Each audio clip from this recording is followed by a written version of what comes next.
We're in the brand new 2025 Ram 1500 Tungsten. Is this a luxury pickup truck coming around $90,000 better than the Toyota Capstone that I drove last year? Today we'll find out. And it starts under the hood. When we're talking nearly $100,000, what do we get under the hood? This is a twin turbo inline six, 3-liter beast of an engine, 540 horsepower, 521 pound-feet of torque, made it to a ZF 8-speed auto. No, it's not a Hemi, but my gosh, is this thing, dare I say, smoother than the Hemi? And since this is a luxury pickup truck, I'm looking for small details and everything. And look, we have insulation on top of the engine to make it even quieter. And look at the cover on the hood to also reduce the noise. It is a very hot powertrain. There's a lot of cooling going on up here with these fans, but you don't hear it hardly at all when we start driving. We'll get into that here in a little bit. It doesn't tow as much as a competition, around 11,000 pounds here with the twin turbo inline 6-cylinder, but you can get it with a detuned inline 6 around 420 horsepower, and then you can get a naturally aspirated mild hybrid V6 with around 300 plus horsepower, just over 300 horsepower. So let's talk about the Tungsten here. What am I looking at? Well, when I think luxury pickup truck, I think lots of shiny bits, and the Ram Tungsten does it here. Not only do I have parking sensors up front, big shiny Ram logo, lots of chrome going around the grills. Love the daytime running lights, not only on the top and the bottom, they're interlaced on the inside. What does the light show look like when it's all on? We have cascading lights, so it starts on. I don't know if it's gonna show up on the camera, but it flashes and then it fades from right to left, or should I say inside to outside, because it'll be doubled on the other side. Down below, we have a triple fog light setup. Looks really, really nice, very premium, absolutely. 1500 high output badge here on the hood as well. Guys, we have 22-inch wheels here and they don't look ridiculous. That's how big trucks are nowadays, where 22-inch wheels look the part. You do still have a large amount of space underneath. However, this has an adaptable suspension that can raise and lower for either off-roading or for better fuel economy, and it can do it automatically. It's pretty nice. So as we come to the side here, we have these running boards that pop out when you open the doors. My kids loved that when I picked them up during the last week of school with this guy. You also get the nice Tungsten badge underneath here. Chromed out mirrors, that's what I'm expecting on a luxury pickup truck. Chrome window surrounds, and we have a cool Ram logo inside that side mirror. These side mirrors are nice because they have a built-in really wide setting mirror. So if you're towing something, it is going to do great. Like I said, around 11,000 pounds of towing here. The competitors do a little bit more from Ford and Chevy, but how many of you guys are towing over 10,000 pounds on a 1500 series truck? Now, we do have smart access doors only on the front. I don't have them on the back, so that's kind of a miss. So we come to the side here, we have these lockable Ram boxes. This one's pretty basic, but I want to show you something cool on the other side. This Ram box has a power outlet, just 400 watts, not as much as the power boost from Ford's hybrids. Toyota's hybrid system still only outputs 400 watts as well, if I remember right. Big chrome tip exhaust. I forgot about this guy. You just kind of pull backwards, pull forward. Honestly, it stuck really hard the first time I did it, so maybe I'm the first person to play with that step. I wouldn't be surprised. All right, now trailer hookups back here. There's your hitch receiver, Tungsten badge, big chrome badge back here, camera built into the handle. This comes with the tonneau cover on this Tungsten. Bed liner all the way throughout. We also have a partitioner for your bed. Oh, and this is an automated tailgate too. Just push up on that. So very, very impressed overall with the features on the outside of the truck. And it is ticking that box in terms of luxury. What about the door fitments overall? Well, pretty good. It doesn't line up absolutely perfectly, but as I'm feeling the gaps, there's not a big drop off on any of the panels here. There's a drop off right here, but honestly, overall, I would say the build quality is pretty impressive here, and definitely worthy of luxury quality. It's a little off here, but that could just be the design of the Ram box. All right, on the inside, there's so much to go over. I'm looking for high level of attention to detail. So details everywhere. That's why I want a luxury pickup truck. I'm also looking for technology, features, comfort, all that stuff. So I'm gonna spend a lot of time here.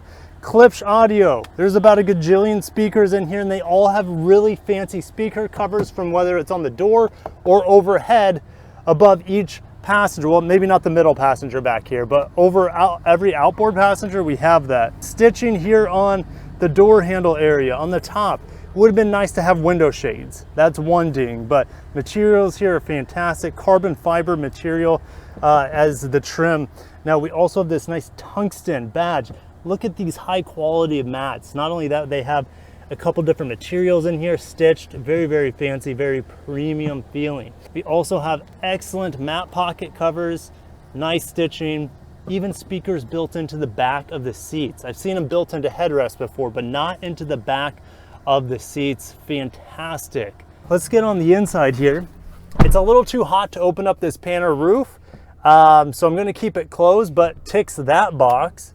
Stitching on the back of the headrests, leather stitching around the bars to help you get in and out. Lots of legroom back here.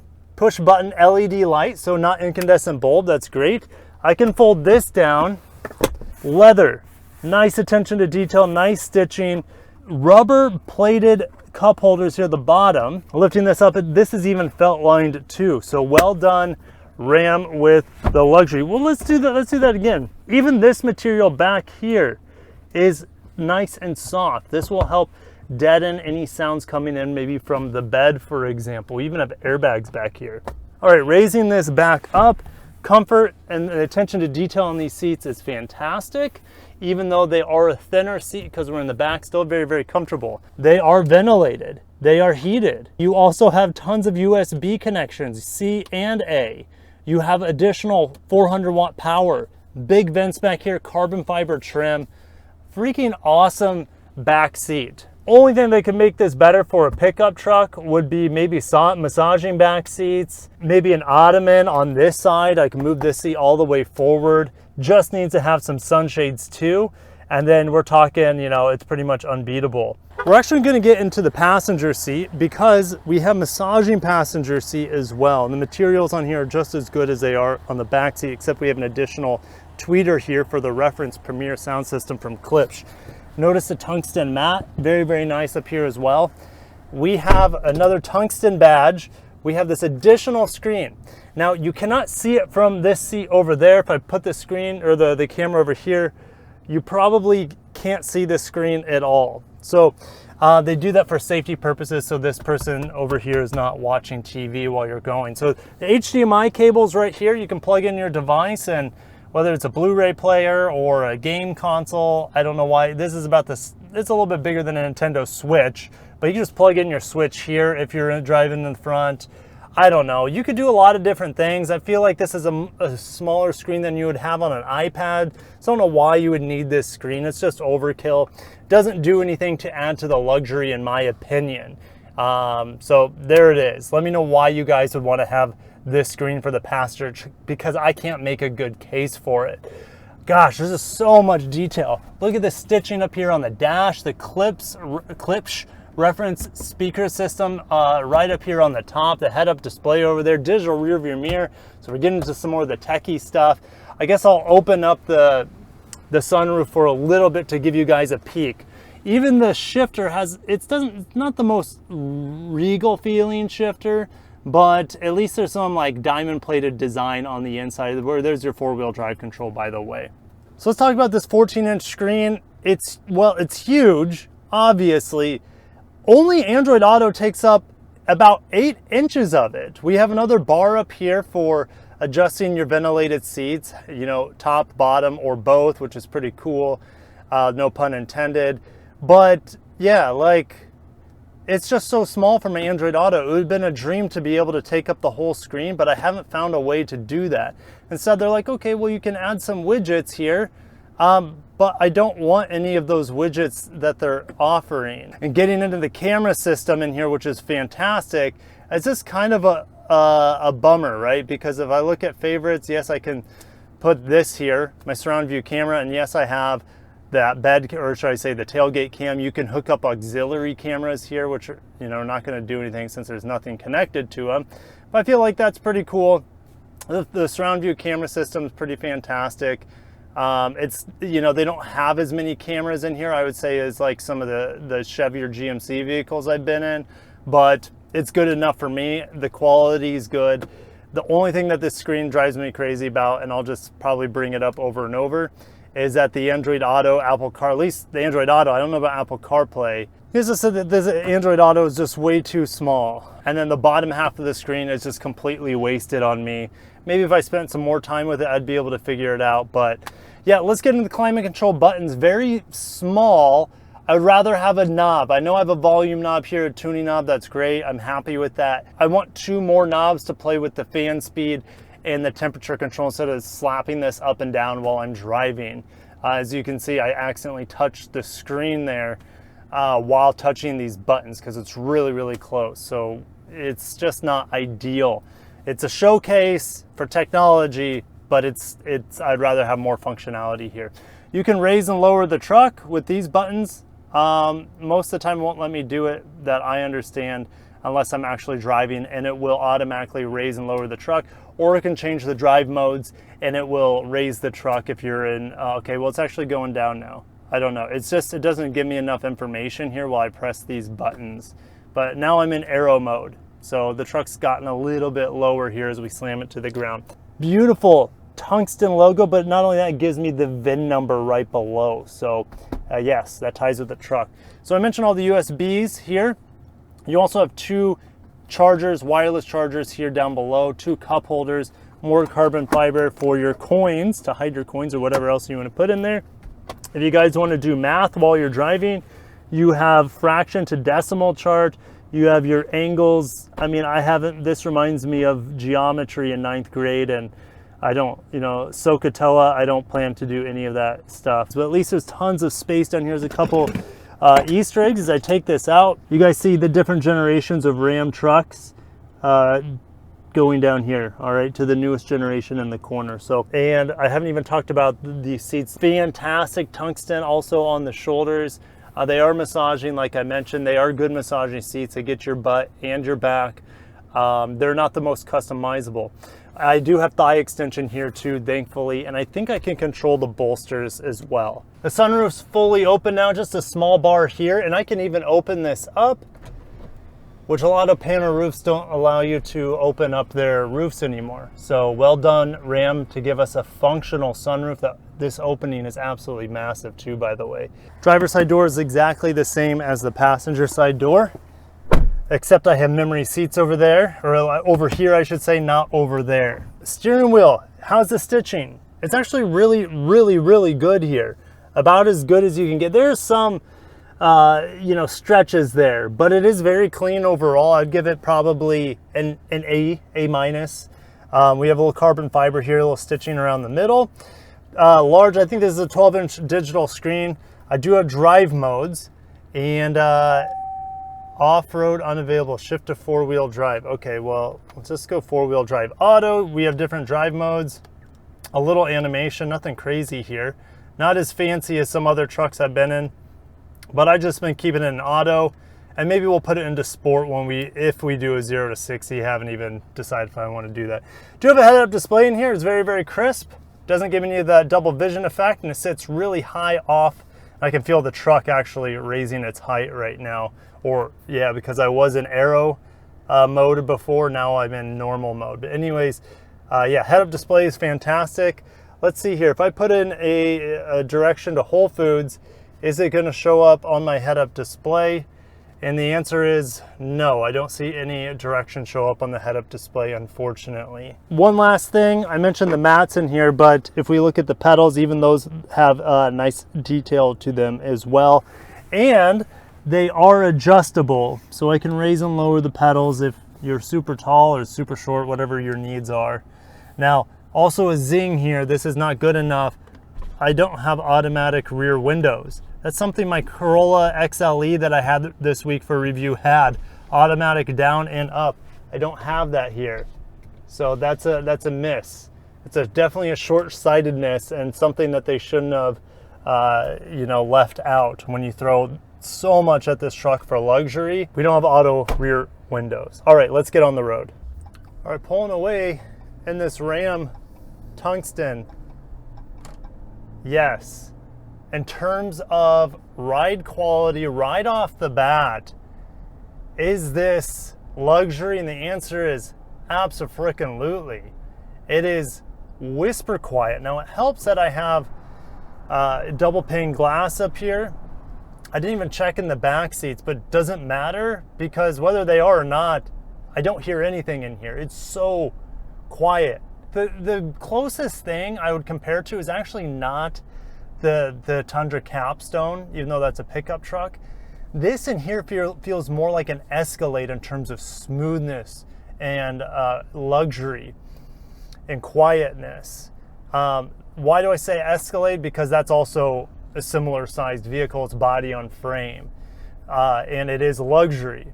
Those vehicles cost similar to what this does, so this better have a luxury feel all around to fetch its price, and the answer is it absolutely does. There's hardly any vibrations coming through the steering wheel, hardly any going through the pedals, and there's just a little bit coming through the floor due to the fact that this is a body on frame vehicle. We drove the Lincoln Navigator Black Label a few years back. That was like $126,000. This just feels miles ahead of that vehicle in terms of luxury refinement. And let's get into the brakes here. So smooth. As smooth as this inline six is, so are the brake pedals, and so is the ride quality. Everything about this is pure on luxury. Do I have the power that I need for a luxury vehicle? Yes, yes, absolutely do I have the power. There's a ton of power here. No, I don't expect a big truck like this to handle well, throwing it in the turns. Yeah, it's what you expect. It feels heavy, it feels big. Not, you know, the tires feel pretty connected to the road overall, but this isn't about handling performance. Maybe a little bit about acceleration performance. We're talking about a luxury vehicle. So I already mentioned the smoothness of this powertrain. It might even be smoother than the V8s. So we're just gonna stop, torque brake. Yeah.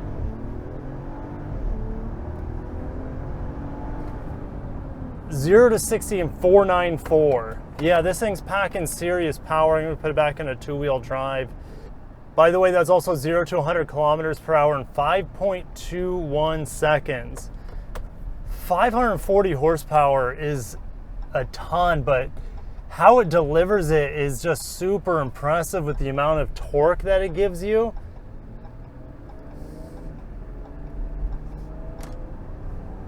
For such a small engine, it doesn't make a whole lot of sense that you get this much power and torque, but Dodge and Ram have figured it out here with this inline Hurricane 6-cylinder. And this 8-speed auto, 99% of the time, it's just absolutely perfect. Sometimes it's not as responsive as I want it to be, but it's not like a performance truck. I'm not taking this to the track or anything. For the streets, it's perfect. Really smooth, responsive enough, and it is pretty good at reading my intentions. Got cruise control set right now with the steering assist. Shows up on my head-up display in a nice green color once it's locked in. I am getting a little bit, I'm having to strain for it, I'm getting a little bit of some sort of high-pitched wind whistling going on, but I really have to strain to hear it. So yeah, I would say even at high speeds, with this, gosh, I feel like I'm on a magic carpet right now. It's super smooth, very luxurious, but it is very quiet as well. And that's what you want. Obviously it has the quietness at low speeds, but I was worried with the big, heavy, non-aerodynamic truck like this, when you're up at speeds, I was worried that it would be loud. That's not the case. It's still very, very, very quiet. So let's get into, is this truck a better luxury truck than, let's say, the Toyota Tundra Capstone? First things first, let's get into the pricing. This on paper is about, I don't know, about 10 grand more than the Capstone Tundra. is it worth that price premium? Well, if you're looking for a luxury pickup truck, and there's not that much of a difference in the grand scheme of things between about 80 grand or 90 grand anyway. So you want your dollar at that point to go for luxury. Which one is the better truck? This is a better truck easily over the Tundra Capstone. Now, I haven't driven the other Ram models. I can't say if it's better than the other Tundra models with the twin turbo V6 or the twin turbo V6 hybrid. All I know is that this inline six with this high output tuning is very addictive, extremely smooth, super quiet. And the Tundra, that powertrain, that V6, that hybrid, they pump in all this additional noise. Even in the non-hybrid models, they pump in the additional noise in the cabin. Nobody wants that. I know Toyota's trying to be macho and trying to make up for the lack of the V8. Dodge is like, okay, we don't have the V8 anymore, so let's play to this engine's strengths, which is crazy amounts of power and torque, silky smooth operation, and a very, very, very quiet nature compared to a V8. No, you don't get the amazing V8 sounds, but when you just want a luxury pickup truck, I'm lacking for nothing in here other than rear sunshades and rear roll down windows. I have everything else. I have the comfort. My back's being massaged and cooled at the same time. I have elite level audio. I didn't even talk about the clips. Yes, it looks pretty with all the speakers around here. It sounds fantastic. I would put it up there with like the Lexus Mark Levinson sound systems. It's that good. I had low expectations coming into this just because I'm like, you know, how good can a luxury pickup truck be without it having a luxury badge? It doesn't have a Cadillac or a Lexus or a Lincoln badge on it. This is better than not only the Capstone, it's way better than the Lincoln trucks that, you know, have the 3 rows of seats, the Navigators, I should say. It is far more luxurious than them.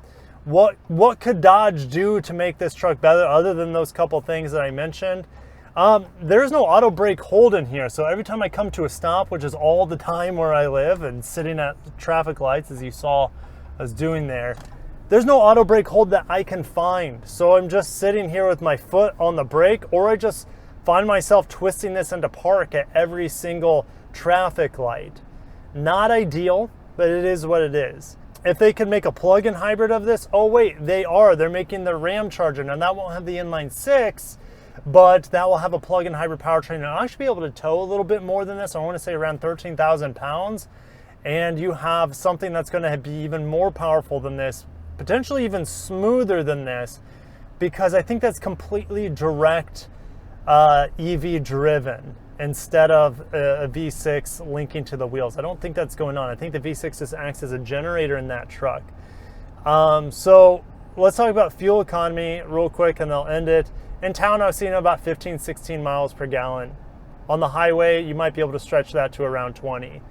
And if you're towing, you guys know your miles per gallon is just going to be terrible. So with that being said, I love this truck. It really surprised me from the materials, the build quality, the refinement here. This is the first Tungsten 1500 that they've built, and they hit it out of the park. It does cost $90K, but it hangs with other vehicles that cost $90K, and in some ways blows other vehicles out of the water that cost more than this. They just don't have a truck bed on the back. So don't be confused in thinking that this is not a luxury vehicle just because it doesn't have a luxury badge. It does. It outdoes many luxury brands. Compared to the Lexus LX, this is smoother, quieter, more refined with the powertrain. The materials in here, I would say, are just as good, if not better, than Lexus LX, and that costs more than this. You get three rows of seats, but hey, I'll see you guys down below. Dodge, well done. Ram, thank you for sending me this truck, and let me know what you'd be picking down below. Inline six with crazy amounts of power, torque, and smoothness and quietness, and great level of materials, or do you feel more comfortable just because the Toyota Capstone has a Toyota badge on it? I've driven both trucks. There's no comparison after driving both. This is the better truck by far. It costs a little bit more, but it's worth every penny, in my opinion, over the Tundra Capstone. Can't believe I'm saying that. I didn't expect this truck to be that much better, but it is. Have a great day. I'll catch you in the next one. And long live the luxury pickup truck. Well done, Ram. Peace out.